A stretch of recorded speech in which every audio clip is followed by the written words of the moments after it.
여호와여, 신중에 주와 같은 자가 누구이니까? 주와 같이 거룩함으로 영광스러우며 찬송할 만한 위엄이 있으며 기이한 일을 행하는 자가 누구이니까?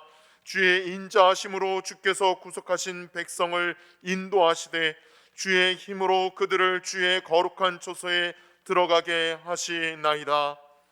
세세 무궁하도록 찬양과 경배와 영광을 받으시기에 합당하신 주님, 영광 중에 계신 주님을 앙망하며 경배와 찬양을 올려드립니다.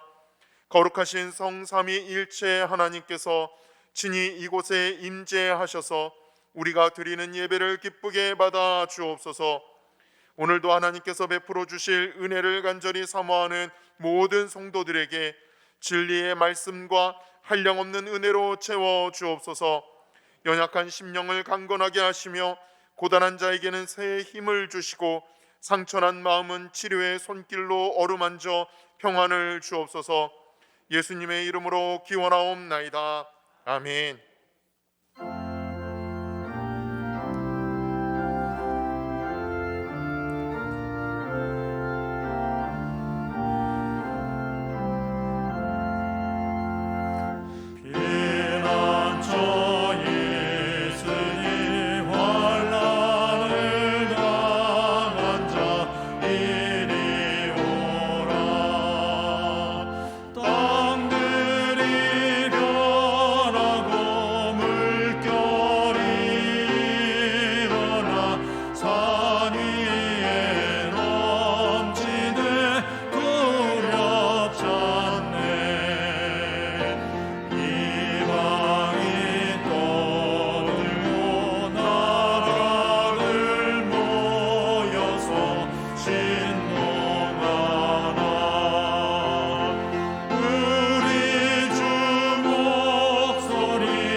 하나님은 통회하는 마음으로 나오는 사람들을 물리치지 않으십니다.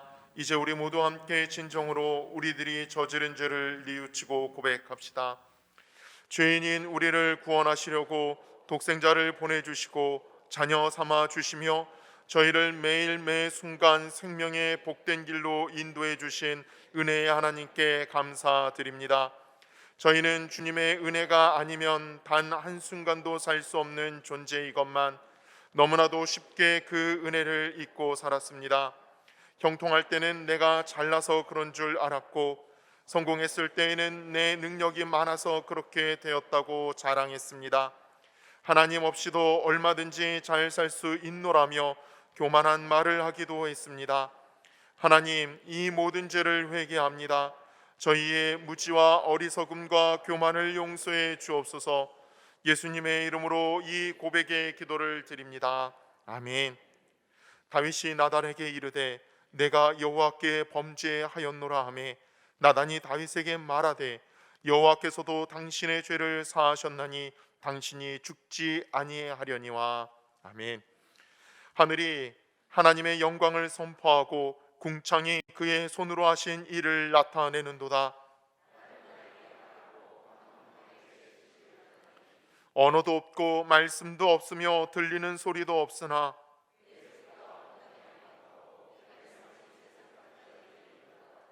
하나님이 해를 위하여 하늘에 장막을 베푸셨도다.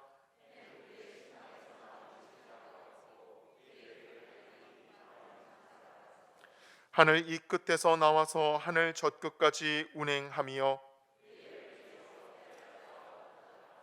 여호와의 율법은 완전하여 영혼을 소성시키며 여호와의 증거는 확실하여 우둔한 자를 지혜롭게 하며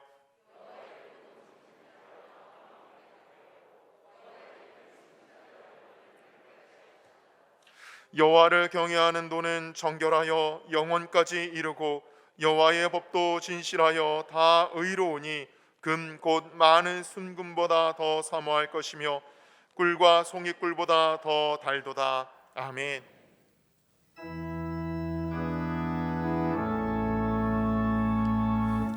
성삼자와 성령 찬송과 영광 돌려보내세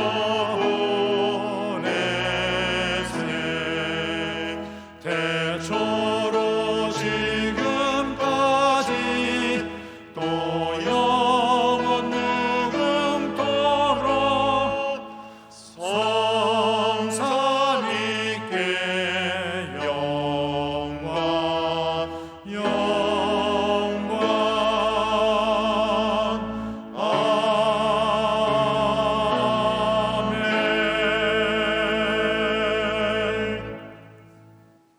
할렐루야. 주님을 찬양합니다. 2023년 새해를 시작하게 하시고 오늘 복되고 거룩한 날 허락하셔서 주의 전으로 인도하시고 마음과 정성 다해 예배드리게 하심을 감사드립니다.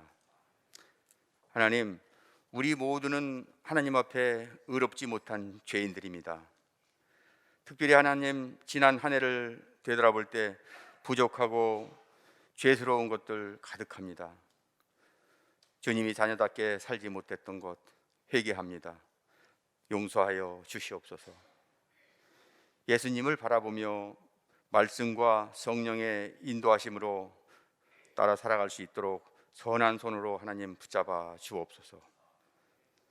하나님, 오늘은 저희 민족의 고유명절인 설날입니다. 흩어졌던 가족 친지가 함께 모여 세배드리고 한 해의 소망과 덕담을 나누는 날입니다. 오늘 같은 뜻깊은 설날에 우리가 죄에 빠지지 않도록 하나님 인도하여 주시옵소서. 창조의 하나님을 기억하며 거룩하게 지키게 하옵소서.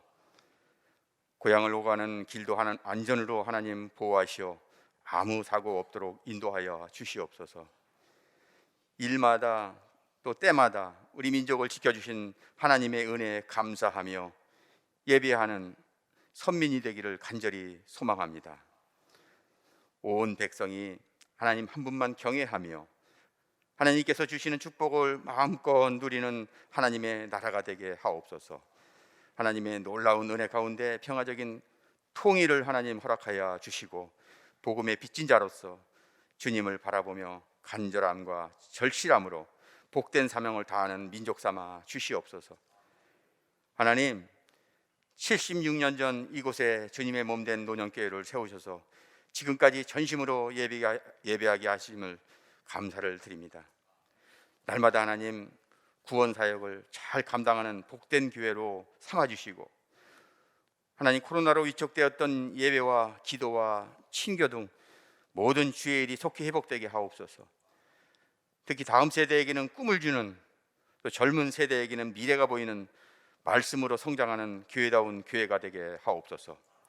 복음으로 날마다 성장하며 새로이 구성된 일꾼을 통해서 교회가 더욱 부흥하며 지역과 속회를 통해서 서로 힘이 되고 협력하면서 성령의 충만함을 채워나가는 하나님 기뻐하실 교회 되게 하나님 도와주시옵소서.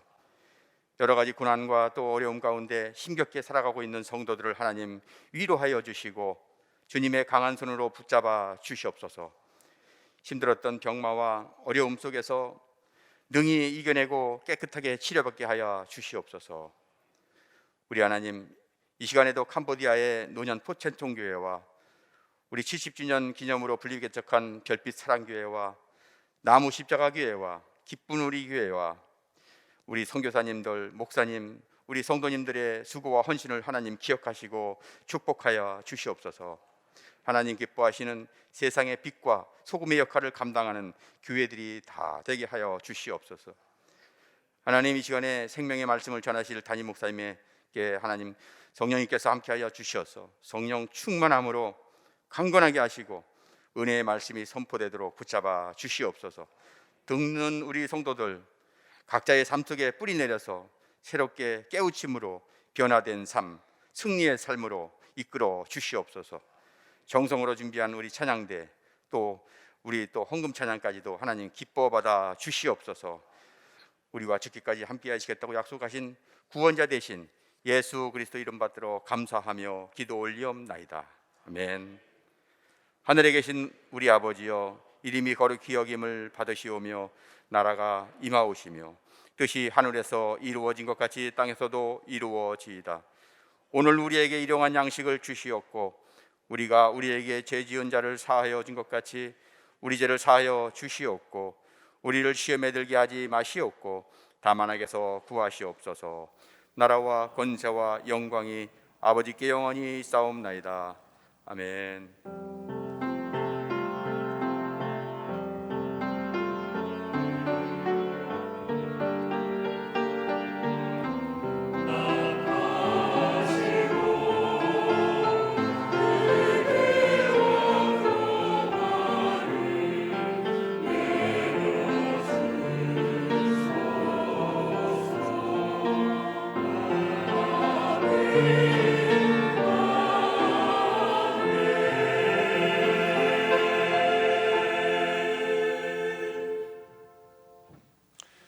오늘 우리에게 주시는 하나님의 말씀은 시편 27편 1절로 4절까지의 말씀입니다.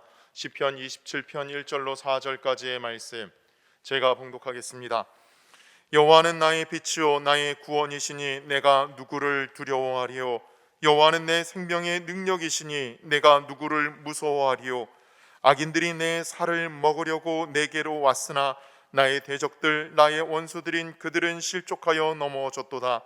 군대가 나를 대적하여 진칠지라도 내 마음이 두렵지 아니하며 전쟁이 일어나 나를 치려 할지라도 나는 여전히 태연하리로다.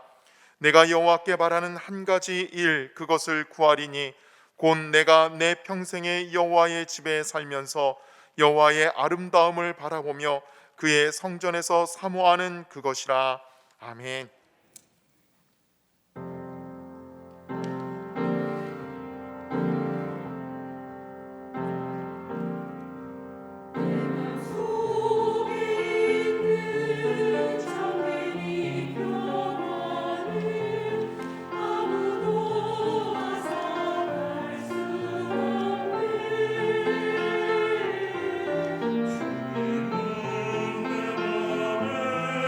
친구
설날입니다. 먼저 새해 인사들부터 하시죠. 새해 복 많이 받으세요. 옆에 분들 앞뒤 인사하시겠습니다.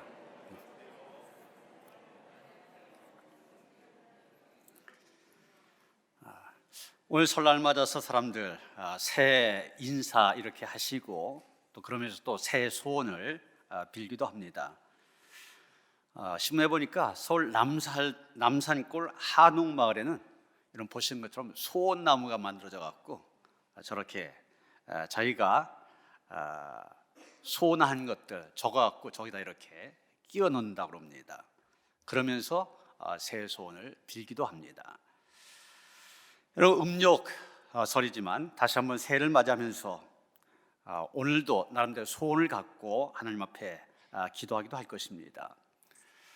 그런데 정말 중요한 것은 그 소원이 과연 무엇이며 무엇을 위한 소원이냐, 이것이 중요합니다. 어떤 청년이 소원을 들어주는 요술 램프를 발견하게 됩니다. 그때 그 램프에서 요정이 나타나서 이 청년에게 묻습니다. 주인님, 무슨 소원을 들어드릴까요? 옛날 알라딘의 요술 램프 이런 데서 나왔던, 동화책에서 나왔던 얘기죠. 그랬더니 이 청년 기다렸다는 듯이 이렇게 말합니다. 저는 많은 돈과 세상에서 제일 예쁜 여자와 행복한 결혼을 원합니다. 그때 이 요정이 난처하다는 듯이 말합니다. 꼭 그 세 가지를 다 원하시나요? 청년이 단호한 표정으로 대답합니다. 예, 저는 돈, 여자, 결혼 세 가지가 다 필요합니다. 자기의 소원을 얘기했는데 결국 이 청년 자기의 소원대로 돈, 여자와 결혼을 했던 것입니다. 이게 이해가 되신 분도 있을 텐데, 돈, 여자, 정신 나간 여자라는 얘기죠. 물론 이제 만들어진 얘기, 유머입니다. 그런데 그런 유머를 통해서 우리가 얻는 교훈이 있습니다. 우리가 소원을 품을 때 바른 소원을 품는 것이 중요하다는 것입니다. 우리가 소원이 있다 할지라도 잘못된 소원을 품게 되면 돈, 여자와 결혼하게 됩니다. 우리가 믿는 하나님, 마음의 소원을 품고 산 자에게 반드시 응답하십니다. 아무런 기대나 소원이 없는 자에게는 역사하지 않으시는 하나님이십니다. 오늘 우리가 읽은 시편 27편의 말씀, 여러분 제목을 보면 다윗의 시, 이런 제목이 붙어 있습니다. 그리고 오늘 말씀은 다윗이 하나님 앞에서 품고 있었던 한 가지의 소원을 보여주고 있습니다. 여러분, 지금 이 시를 가만히 살펴보면 다윗이 하나님 앞에 소원을 얘기하고 있는데 참 하나님 앞에 소원이 많았을 거다, 이런 상상을 하게 됩니다. 왜냐? 지금 다윗이 처해 있는 상황, 우리가 오늘 말씀을 통해 이해할 수 있게 되거든요. 여러분 2절 말씀을 보시면 악인들이 그의 살을 먹으려고 찾아왔다고 그랬어요. 그런데 그때 그를 지키고 보호해야 될 군대가 반역을 일으킵니다. 지금 전쟁이 벌어진 그런 상황이었습니다. 여러분, 우리가 만약 그런 상황에 처했다면 어떤 소원을 비롯했습니까? 아마도 하나님, 나를 괴롭히고 죽이고자 하는 저 악한 대적들 물리쳐 주세요. 저 원수들 물리쳐 주세요. 이번 전쟁에서 반드시 승리하게 해주세요.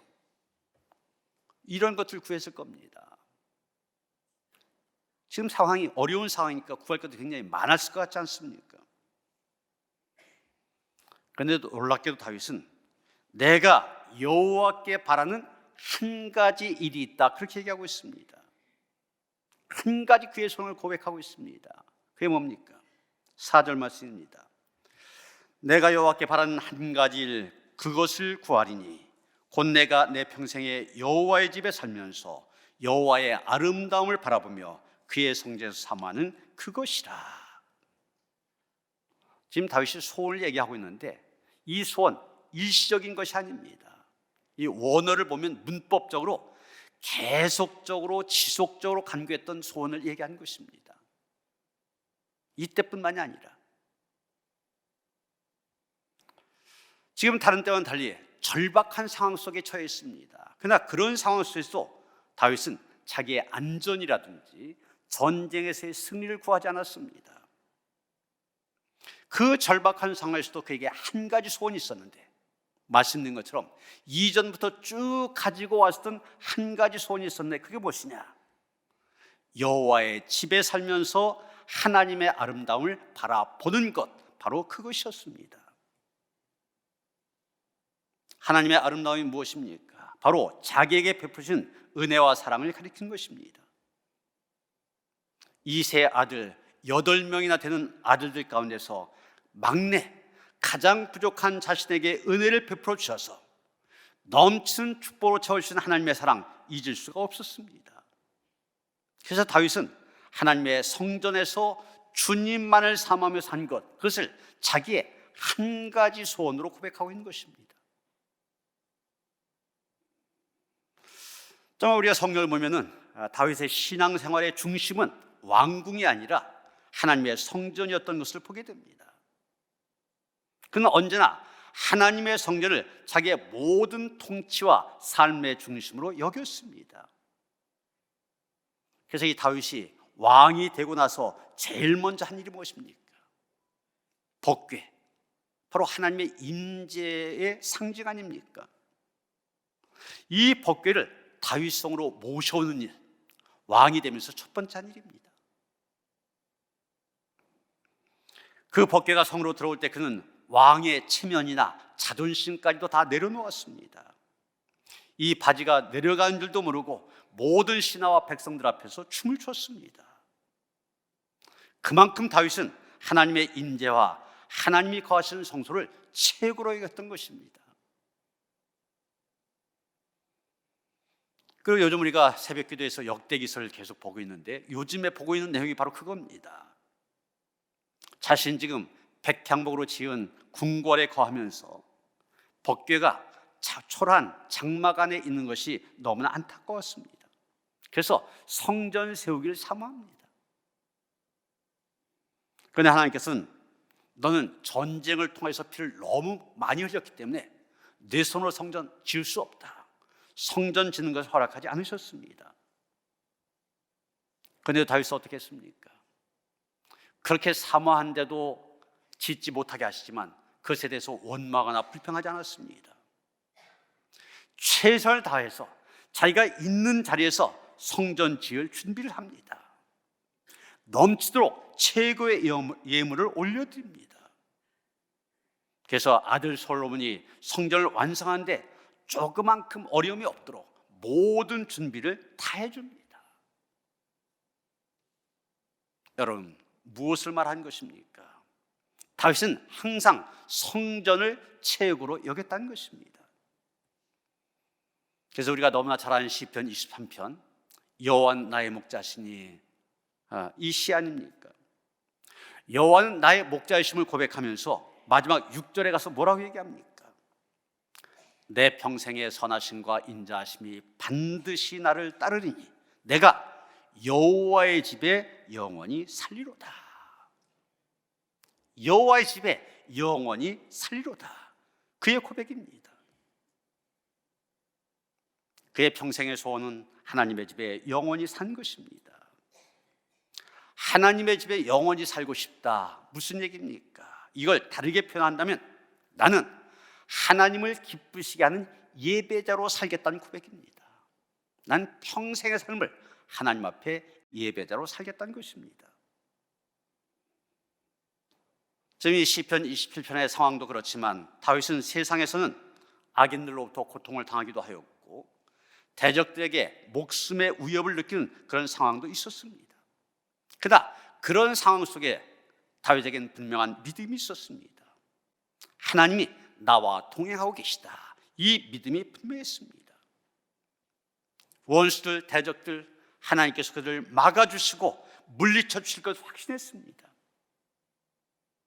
나는 그저 하나님 앞에 오직 예배자로 살기만 하면 하나님께서 모든 것을 지켜주신다. 이런 믿음이 있었기 때문에 그의 한 가지 소원, 하나님의 성전에서 하나님을 예배한 것이었습니다.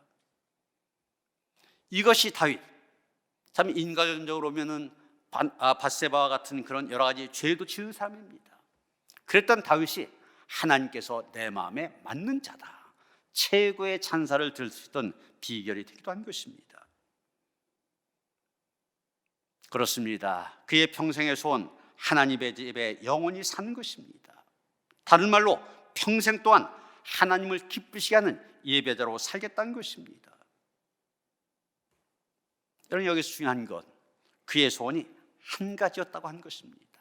한 가지. 요즘 TV를 보면은 맛있는 음식점, 즉 유명 맛집들 소개하는 그런 프로그램들이 이 방송 저 방송 많이 나오지 않습니까? 방송에서 보면 더 맛있어 보이기 때문에 꼭 한번 먹어보고 싶다, 이런 생각이 들게 만듭니다. 이런 식당들 보면은 사람들이 그 집에 들어가서 먹기 위해서 번호표를 받고 줄을 서서 기다리는 모습 어렵지 않게 볼 수 있습니다. 그런데 이런 유명 맛집들 대개 특징이 있습니다. 가장 큰 특징은 그 맛있다고 하는 한 가지의 메뉴만을 가지고 장사를 한다고 하는 것입니다. 그게 특별히 다른 메뉴가 있는 거 아닙니다. 그냥 한 가지 메뉴 하나 잘한다고 하는데도 인산인해를 이루어요. 몇 년 전에 이 설 명절 연휴 기간에 속초 쪽에 간 적이 있습니다. 돌아온 길에 그 양양에 유명한 막국수집 있잖아요. 그래서 그거 먹고 가자. 2시간 반을 기다렸다가 먹은 적이 있습니다. 명절이니까 사람들이 원체 몰렸어요. 한 가지 잘하면 돼요. 막국수. 우리 생각에는 이런저런 메뉴 다 잘하면 좋을 것 같은데 한 가지만 잘해도 크게 소문이 나고 소위 대박이 나더라는 것입니다. 한 가지, 이게 우리 신앙생활에도 필요합니다.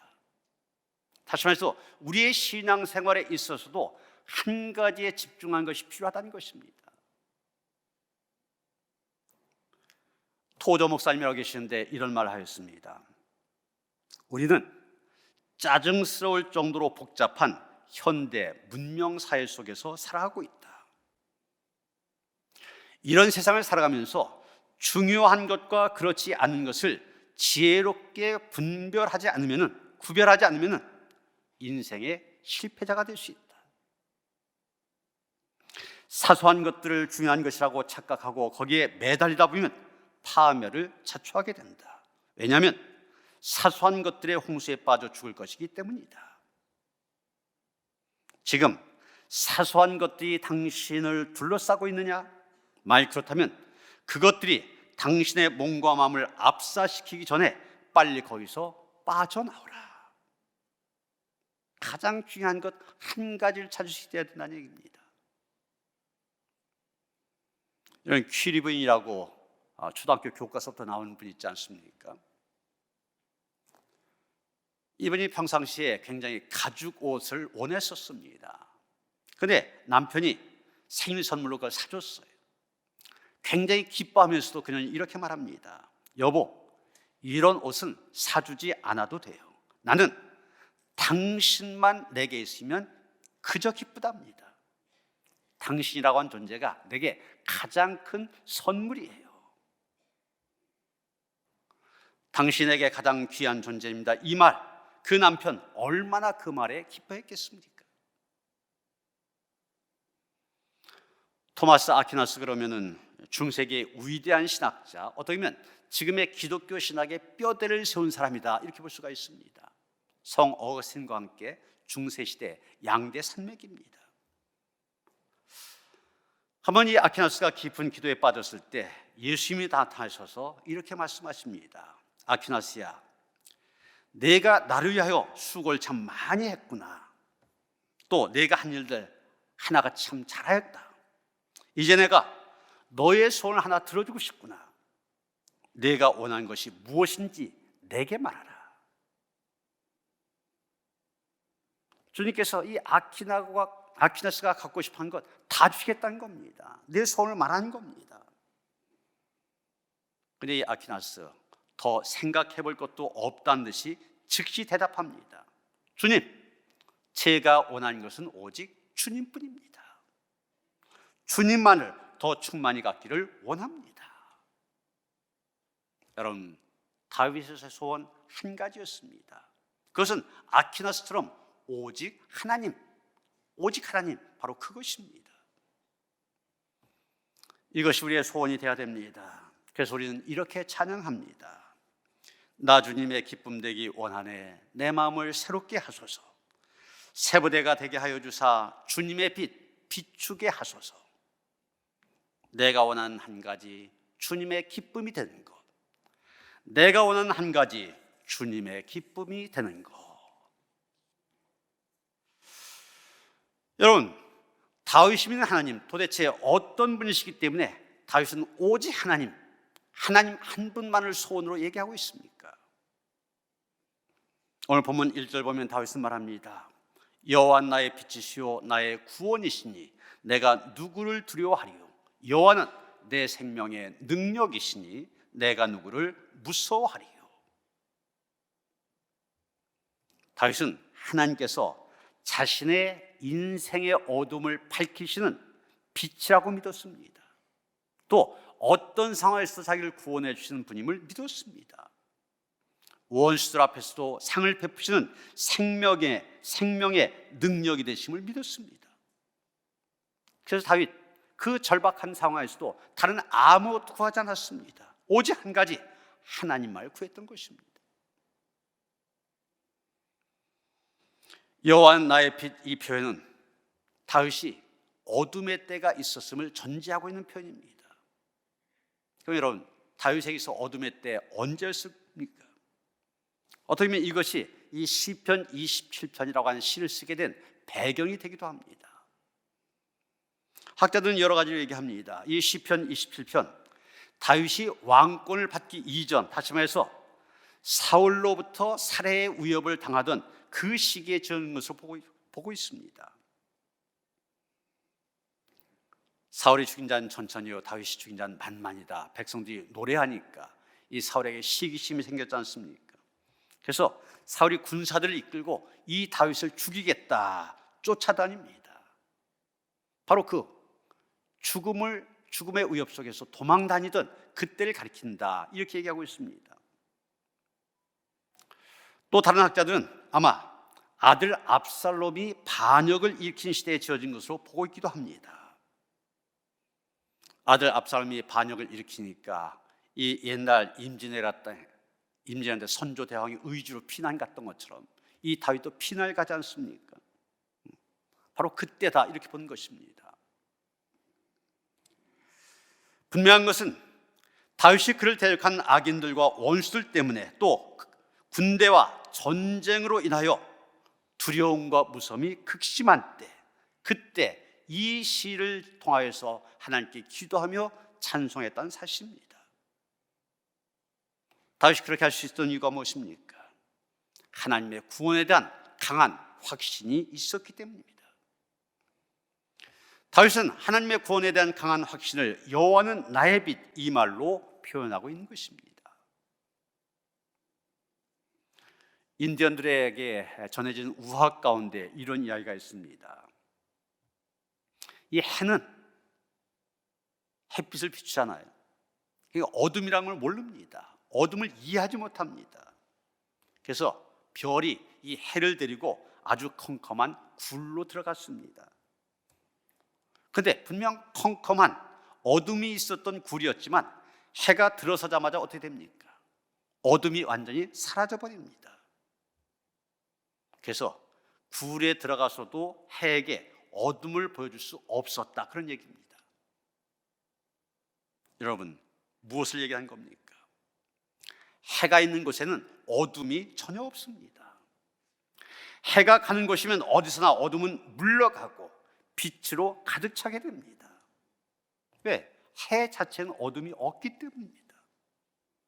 다만 그 햇볕이 가려진 곳에 어둠이 깃들 뿐입니다. 요한일서 1장 5절 말씀 좀 더 여러분 이해하기 쉽게 세 번역으로 읽어드리면 이렇게 되어 있습니다. 우리가 그리스도에게 들어서 여러분에게 전하는 소식은 이것이니 곧 하나님은 빛이시오 하나님 안에는 어둠이 조금도 없다는 것입니다. 그렇습니다. 하나님은 모든 빛의 근원이 되신 분이요 빛 그 자체가 되시기 때문에 그에게는 어둠이 조금도 없다고 하는 것 충분히 이해가 되어집니다. 그래서 하나님께서 계신 곳에는 하나님이 빛이시기 때문에 언제나 빛이 있게 마련입니다. 그런데 하나님 무소부재 그러지 않습니까? 무소부재하신 하나님 그러지 않습니까? 없는 데가 없으신 하나님, 어디에나 계신 하나님. 그러니 하나님이 지으신 모든 세계에 빛이 충만하여 있는 것입니다. 그런데 왜 어둠이 있습니까? 하나님의 빛이 온 세계에 충만하지만 그 빛을 가리는 것들이 있습니다. 그래서 거기에 어둠이 잠깐 길들일 뿐입니다. 잠깐이지 영원히 아닙니다. 해를 가리는 것들 그것이 치워지는 순간 어둠은 물러가고 빛으로 다시 충만하게 된 것입니다. 때로는 어둠이 빛보다 우세하게 보일 때도 있습니다. 그러나 그때도 빛은 언제나 빛나고 있는 것이며 결코 어둠은 영원할 수가 없습니다. 빛은 영원하지만 어둠은 일시적인 것입니다. 하나님의 빛의 역사는 영원하지만 그것을 가리는 악의 해방, 어둠의 해방은 일시적인 것이고 결국은 물러갈 수밖에 없게 된 것입니다. 요한 8장 12절 보면 예수님께서 친히 자신을 가리켜서 나는 세상의 빛이다 말씀하셨습니다. 빛이 어둠을 추방하듯이 예수님께서는 우리의 원수를 물리쳐 주실 것입니다.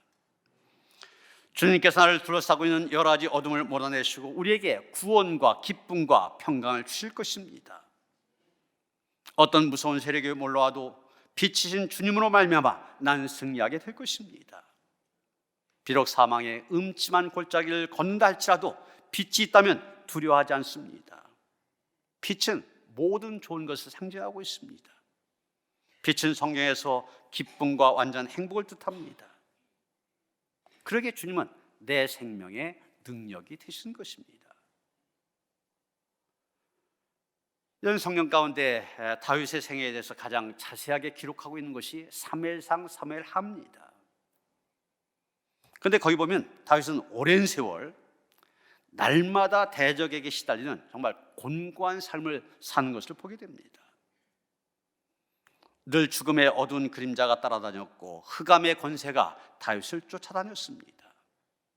그런데 중요한 것은 그 어둠의 권세가 그를 해치지 못했다는 사실입니다. 그래서 시편 18편 28절 29절 보면 다윗은 이렇게 고백합니다. 주께서 나의 등불을 켜심이여 여호와의 하나님이 내 흑암을 밝히시리이다. 내가 주를 의뢰하고 적군에 달리며 내 하나님을 의지하고 담을 띄어 넘었나이다. 흑암 속에서도 하나님께서 그의 빛이 되셨음을 고백하고 있습니다. 여호와 나의 빛이다. 이 다윗의 고백을 우리가 제대로 이해하려면 빛의 역할에 대해서 생각해보면 좀 더 우리가 분명하게 이해할 수가 있습니다.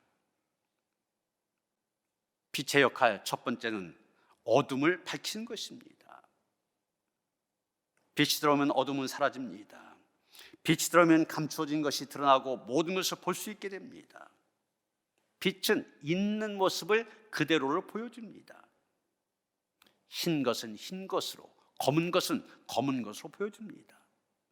더럽고 깨끗한 것들 그대로 보여줍니다. 좋고 나쁜 것 그대로 보여줍니다. 요한복음 3장 20절 보면 이렇게 말합니다. 악을 행한 자마다 빛을 미워하여 빛으로 오지 아니하나니 이는 그 행위가 드러날까 함이요. 빛이 오면 어둠 속에는 모든 정체들이 밝혀집니다. 어둠은 폭로합니다. 모든 것이 탄로나기 시작합니다. 그렇기 때문에 어두운 빛을 싫어하고 악한 자는 선한 자를 싫어하게 됩니다. 불의하고 악한 어두운 세상에 참 진리의 빛이 비칠 때 그 빛이 싫어서 도망치는 사람이 있는가 하면 빛을 향해 나온 사람도 있습니다. 요한복음 3장 21절 이렇게 말합니다. 진리를 따른 자는 빛으로 오나니 이는 그 행위가 하나님 안에서 행한 것임을 나타내려 함이라 하시니라. 예수는 우리를 가리켜서도 너희는 세상의 빛이라고 말씀하셨습니다. 우리의 사명을 말씀하신 겁니다. 세상의 빛이라는 사명 무엇을 얘기합니까? 우리가 세상의 빛이 되어서 어둠 속에 있는 사람들 빛으로 나오게 해야 된다는 것입니다. 두 번째로 빛은 인도하는 역할을 합니다. 항구에 가면 등대가 있지 않습니까? 그래서 어둠 속을 항해하는 배들이 이 등대를 보고 항상 항구로 귀향을 하게 됩니다. 길거리 갈 때도 가로등이 있어서 빛을 보고 차가 달리게 됩니다. 믿는 자의 삶이 무엇인지를 가르쳐주고 있습니다. 믿는 자는 양심의 안내를 해줘야만 됩니다. 행동으로 모범을 보여서 세상 사람들 바르게 인도해 줘야만 됩니다. 이 세상은 선을 위하여서 용기 있게 인도한 사람이 필요합니다. 지금 이 세상이 용기 있는 그리스도인들을 찾고 있습니다.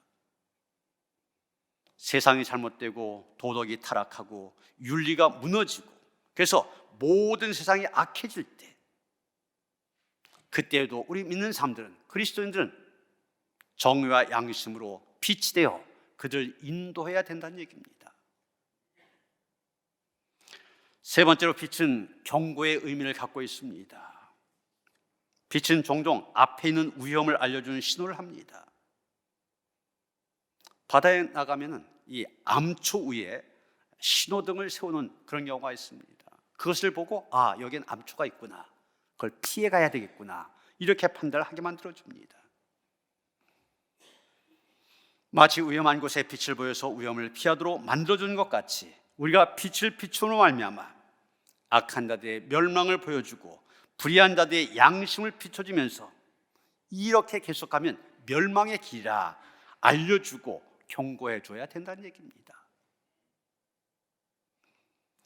어떤 맹인이 캄캄한 밤에 맹인인데 등불을 들고 길을 걸어가고 있었습니다.